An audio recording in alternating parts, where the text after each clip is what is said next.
오늘은 성령 강림 주일입니다. 주의 성령이 여러분의 마음에, 가정에, 여러분이 하시는 모든 일 위에 가득하시기를 축원합니다. 오늘날의 나의 모습은 과거의 어떤 경험과 관련이 되어 있습니다. 우리의 어린 시절을 한번 떠올려 보시기 바랍니다. 여러분은 부모님과 어떻게 지내셨는지, 또 부모님에게서 받은 영향이 무엇인지, 더 나아가서 나는 내 자식들과는 지금 어떤 관계를 유지하고 있는지, 가정의 달을 맞이해서 한 번쯤은 진지하게 돌아보아야 됩니다. 우리는 때가 되면 대부분 다 결혼을 합니다. 그런데 결혼 생활이 만만치 않습니다.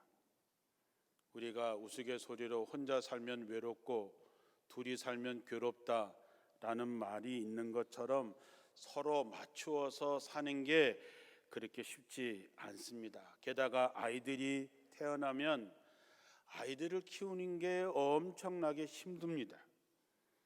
거기다가 배우자의 가족까지 자기 가족으로 받아들여야 하는 현실이 때때로는 무거운 짐처럼 느껴질 때가 있습니다. 특히 부모를 공경한다고 하는 것이 그렇게 쉽지 않습니다. 이젠 자녀들이 하나 둘밖에 없기 때문에 때때로 부부가 부모 4명을 모셔야 되는 그런 상황도 생기고 있지요. 부모님이 이미 돌아가셨다고 해도 자신의 삶에 여전히 보이지 않는 영향력으로 남아 있습니다. 사실 부모님과의 관계를 정직하게 들여다봐야 되는 것이 우리의 부부관계, 자녀와의 관계에 매우 중요한 영향을 끼치기 때문입니다. 부모로부터 받은 영향력은 결혼 전에는 잘 나타나지 않지만 결혼을 하고 나면 당황스러울 정도로 심각하게 드러납니다. 그래서 우리는 부모님에 대한 어떤 추억을 갖고 있는지를 생각해 보아야 되는 것이지요. 부모님에 대해서 아름다운 추억만 가지고 있는 사람은 극히 드뭅니다. 부모님에 대한 기억 중에는 쓴뿌리와 부모로부터 받은 상처를 간직하고 사는 사람들이 대부분입니다. 부모님과의 관계가 원만하지 못하면 그 영향 때문에 부부 사이에 부정적인 영향을 미칩니다. 또한 내 자녀들과의 관계도 원만하지 못하지요.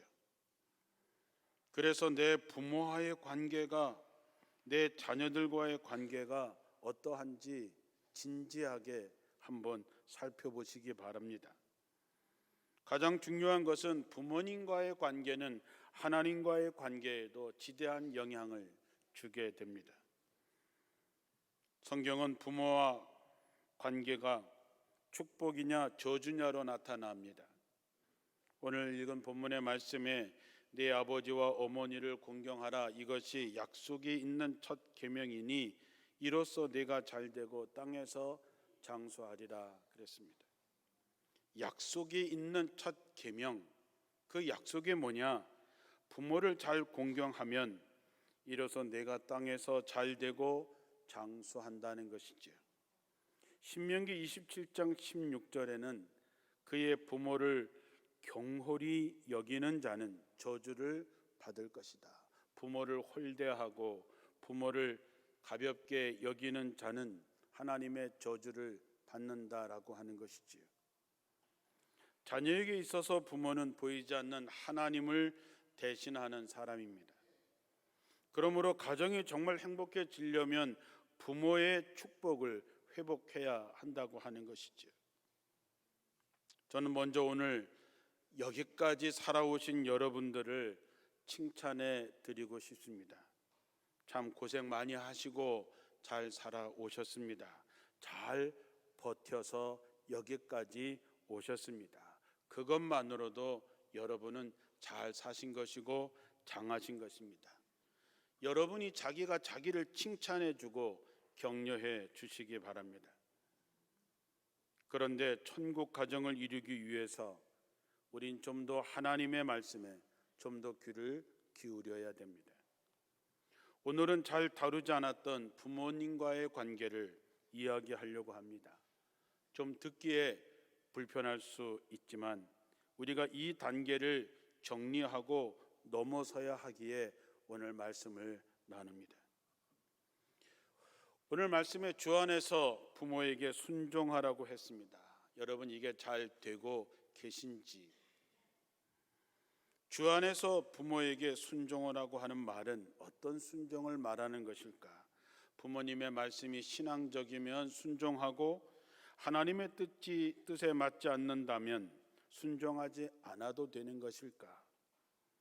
사실 순종이라고 하는 말에는 선택의 여지가 없습니다. 순종은 하냐 안 하냐 하는 것이지 취사 선택할 수 있는 것이 아닙니다. 그래서 순종이 힘든 것입니다. 우리는 예수를 믿는 사람들입니다. 예수를 믿는 사람은 내가 언제 어디서나 내가 예수 믿는 사람이라고 하는 것을 의식하며 사는 사람이지요. 그래서 우리는 주 안에서라고 하는 의미를 보다 분명하게 알아야 됩니다. 주 안에서 부모에게 순종하라고 하는 말은 좀 더 정확하게 말하자면 예수 그리스도의 십자가의 사랑으로 부모에게 순종하라고 하는 것입니다. 이것이 성경의 가르침입니다. 우리는 유교 문화에서 배웠고 효라고 하는 것에 대해서 배웠습니다.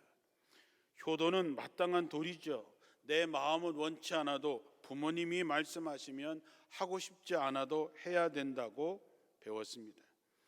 그러나 성경에서 말하는 효도는 진정한 용서와 사랑이라고 말합니다. 마음에서부터 우러나오는 용서와 사랑 말입니다. 그렇다면 부모님에게 순종하는 일에 왜 십자가의 은혜와 사랑이 필요할까요? 우리는 부모를 사랑하는 일조차 우리 힘으로 불가능하기 때문입니다. 자녀들에게는 부모로부터 받은 상처가 마음속에 쓴 뿌리로 남아 있습니다. 안타까운 일이지만 부모로부터 사랑을 받은 것은 다 쉽게 잊어버리지만 부모로부터 받은 상처는 오래도록 기억합니다. 사람의 성격이나 행동은 85%가 6살 이전에 형성된다고 합니다. 이 시기에 부모님의 잘못된 말이나 행동은 자녀들의 마음속에 깊은 상처를 줍니다. 그러나 대부분의 부모들은 자기가 자녀들에게 어떤 상처를 줬는지조차 기억조차 하지 못하지요. 주위를 살펴보면 부모를 향한 미움과 원망, 심지어 부모를 증오하는 마음 깊이 자리 잡고 있는 자녀가 얼마나 많은지 모릅니다. 단순히 순종하라고 하는 말로는 자녀들의 마음속에 있는 아픔과 상처를 해결할 수 없습니다.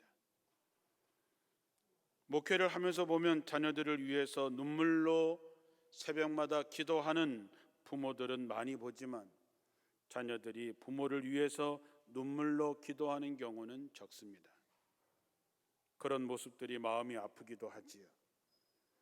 때때로 부모가 사랑이라고 여기면서 자녀들에게 했던 행동과 말이 자녀들에게는 씻을 수 없는 상처가 됩니다. 그래서 자녀가 부모를 공경하기가 힘든 이유 중에 하나입니다.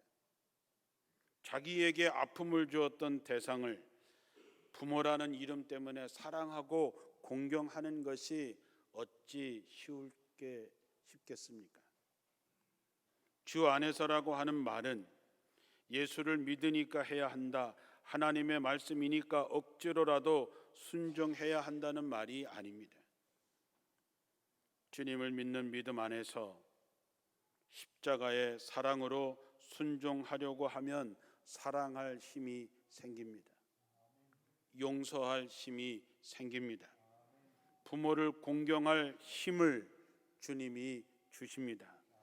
이것이 복음이고 이것이 신앙의 신비입니다. 우리나라에서 치유 상담 사역을 하시는 정기태 박사님의 이야기입니다.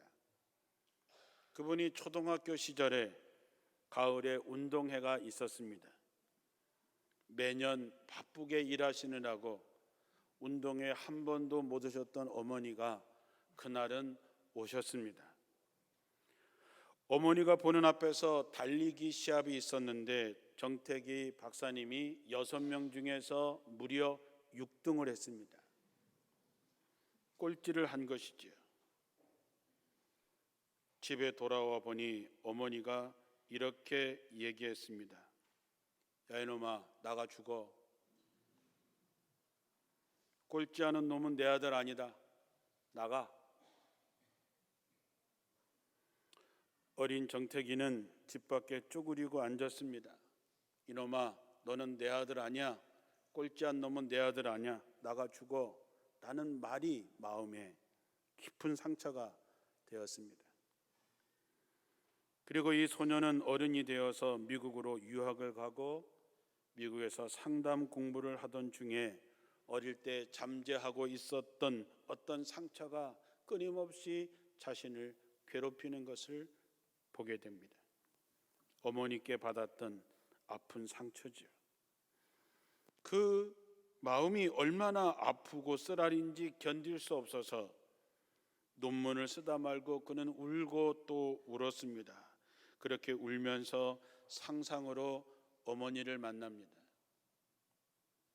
상상 속에 어머니가 이렇게 얘기합니다. 태기야, 이 어미가 너를 얼마나 사랑하는지 아니?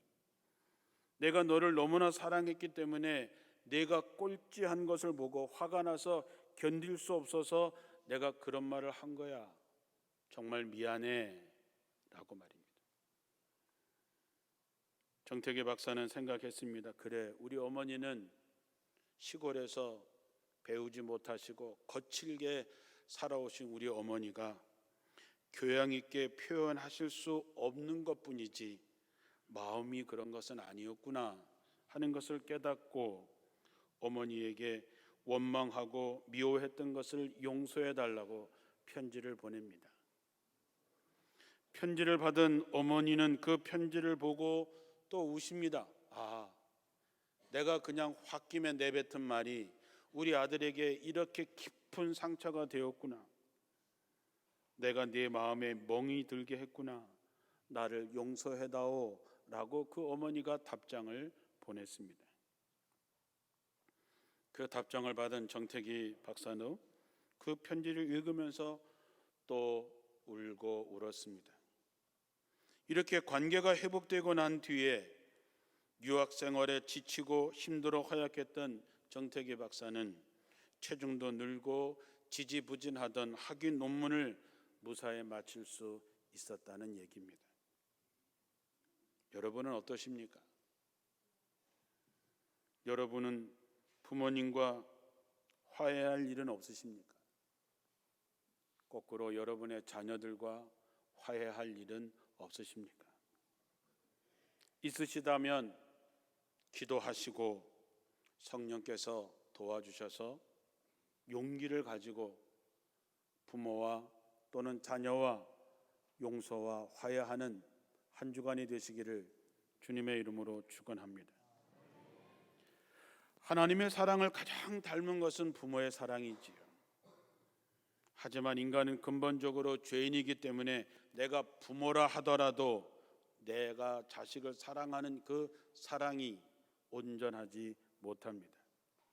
내가 자식을 향해서 사랑으로 잘 되라고 한 일일지 모르겠지만 그 결과는 자식들에게 상처가 될 수 있습니다.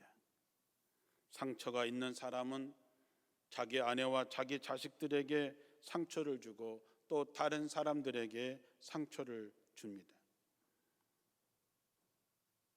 어느 목사님의 어머니가 아들 목회에 큰 지장을 줄 정도로 정말 힘들게 하신 분이 계셨습니다. 그 어머니는 모든 사람에게 비판적이었습니다. 교인들에게도 그렇게 대했습니다. 목사인 아들이 하는 일을 항상 못마땅하게 여기셨고, 특히 며느리와의 관계는 최악이었습니다. 아들 목사님은 어머니를 위해서 기도하다가 어머니의 성격이 여러 상처들 때문인 것을 알게 됩니다.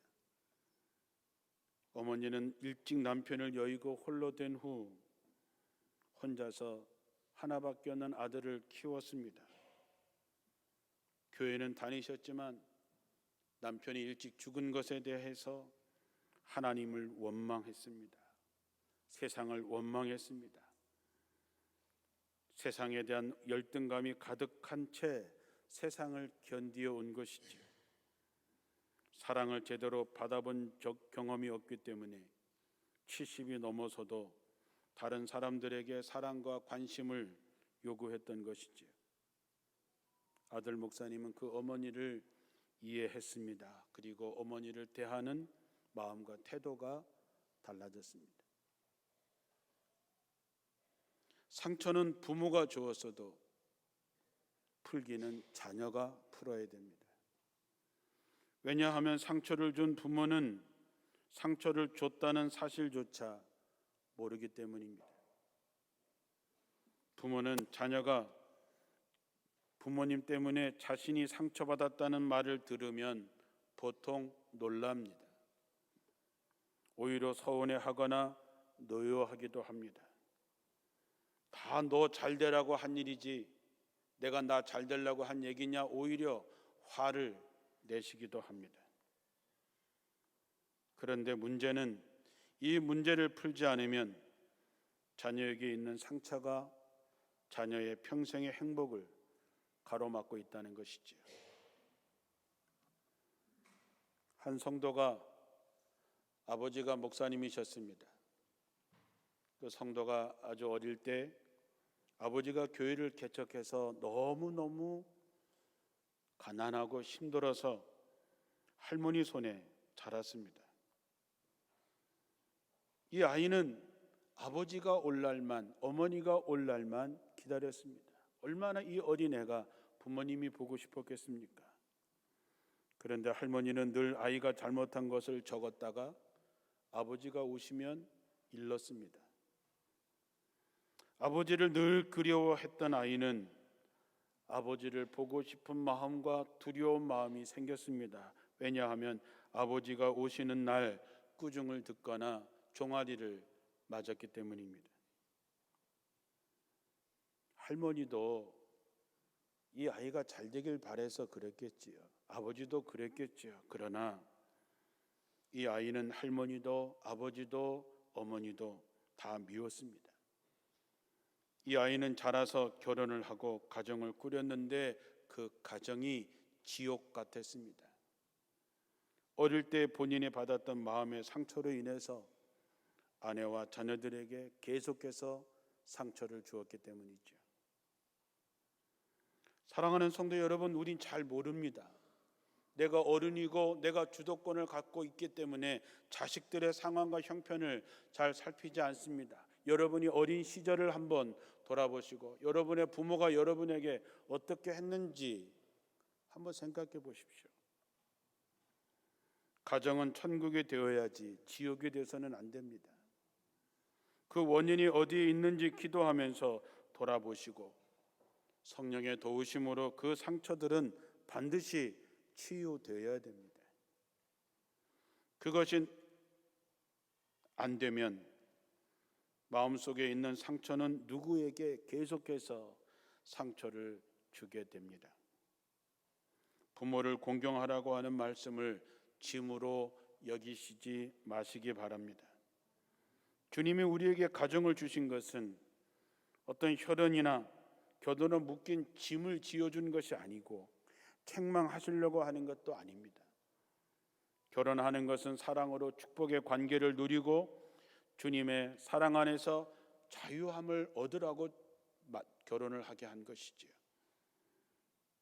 주님께서 다루어 주시리라고 믿고 기도하시기 바랍니다.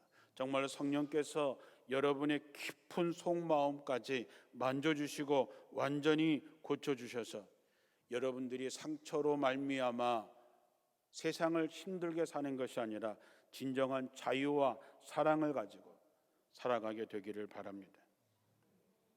그러면 부모님에게서 받은 쓴뿌리를 상처를 어떻게 해결할 수 있을까요? 먼저 우리는 부모님에게 깨닫지 못한 엄청난 사랑을 받았다고 하는 것을 알아야 됩니다. 우리가 이런 얘기 가끔씩 듣지요. 아버지가 나한테 해준 게 뭐 있어요? 어머니가 나한테 해준 게 뭐 있습니까? 이런 얘기를 들으면 가슴이 무너지지요. 이런 얘기는 절대로 자식이 입 밖에 내서는 안 될 말입니다. 여러분을 있게 해준 분들이고 그분들이 여러분을 있게 해줬기 때문에 우리는 하나님의 자녀가 되고 천국의 백성이 되었습니다. 그것보다 더 큰 은혜가 어디 있을까요? 그것이면 충분하지 않습니까? 그런데 자녀들은 부모에게서 받은 작은 상처까지도 다 기억합니다. 그러나 부모는 자녀들이 자라면서 속썩이고 부모의 마음에 상처 준 것을 부모들은 다 잊어버립니다. 그것이 부모와 자식의 차이인 것이지요. 치매에 걸린 늙은 아버지가 50살이 넘은 아들과 함께 마당에 앉아 있었습니다. 그때 까마귀 한 마리가 나무 위에 날아와 앉았습니다. 치매에 걸린 늙은 아비가 아들에게 묻습니다. 저게 뭐냐? 아들이 다정하게 얘기합니다. 아버지, 까마귀예요. 그런데 조금 후에 아버지가 다시 물었습니다. 저게 뭐지? 아들은 약간 짜증 섞인 목소리로 까마귀라니까요, 아버지. 아버지는 조금 뒤에 세 번째 묻습니다. 저게 뭐지? 아들은 세 번째 묻는 아버지에게 아버지가 느낄 만큼 까마귀라고요, 까마귀. 이렇게 큰 소리로 외쳤습니다. 조금 뒤에 아버지가 네 번째 묻습니다. 저게 뭐지? 아들은 화가 나서 큰 소리로 외쳤습니다. 까마귀! 아버지 까마귀라고, 까마귀. 까마귀 고기를 드셨나? 그리고 아버지는 돌아가셨습니다. 아버지의 유품을 정리하던 아들은 아버지의 낡은 일기장을 보게 되었습니다. 자기가 3살 때 쓴 아버지의 일기입니다. 그 일기장에 이렇게 쓰여 있었습니다. 오늘 까마귀 한 마리가 창가에 있는 나무에 날아왔다. 어린 아들이 물었다. 저게 뭐야? 저건 까마귀라 그래. 아들은 똑같은 질문을 23번이나 물었고 나는 23번이나 대답하여 주었지만 너무나 즐겁고 사랑스러웠다. 이제 막 세상의 모든 것에 호기심을 갖고 물어대는 아들에게 몇 번이고 가르쳐 줄 수 있다는 내가 참 즐거웠다. 이렇게 일기장에 쓰여 있었습니다. 이게 부모와 자식의 차이입니다. 사랑하는 성도 여러분, 부모로부터 받은 상처가 있다면 여러분에게 부어주시는 폭포수 같은 하나님의 사랑을 가지고 부모를 바라보시기 바랍니다. 부모와 나 사이에 예수의 보혈의 피가 흘러야 됩니다. 여러분에게 어떤 모습으로 남아있는 부모인지는 모르지만 다 주님의 사랑으로 용서하시기 바랍니다. 여러분이 부모님을 정말 용서해 드려야 마음의 치유가 되고 내 마음의 치유가 되어야 여러분의 가정이 행복해질 수 있는 것이지요. 그 쓴뿌리가 제거되지 않으면 나는 내 아내와 남편에게 내 자녀들에게 그 쓴뿌리를 전하게 할 뿐입니다. 예수님의 마음, 예수가 우리를 용서하신 것 같이, 우리를 위해서 십자가에 달려 죽으신 것 같이 그 마음으로 부모님을 용서하시고 자식들을 용서하시기 바랍니다.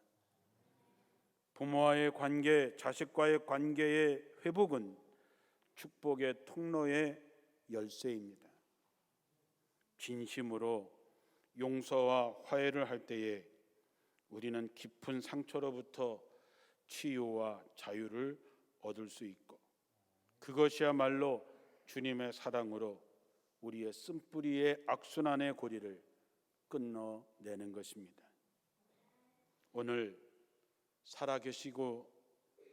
살아계시든 돌아가셨든 여러분의 아버지 어머니 이름을 불러보시고 주님이 주시는 은혜와 사랑으로 그분들과 용서하시고 진정한 화해가 있기를 주님의 이름으로 축원합니다. 여러분의 자녀들에게 잘못한 것이 있다면, 상처를 준 일이 있다면 진정으로 용서를 구하시기 바랍니다. 그리고 자녀들과 진정한 화해가 있기를 바랍니다. 부부관계에서도 상처를 준 일이 있다면 진심으로 용서를 빌고 용서를 받고 진정한 화해가 있기를 바랍니다.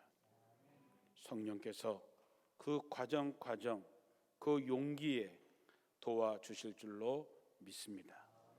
기도하겠습니다.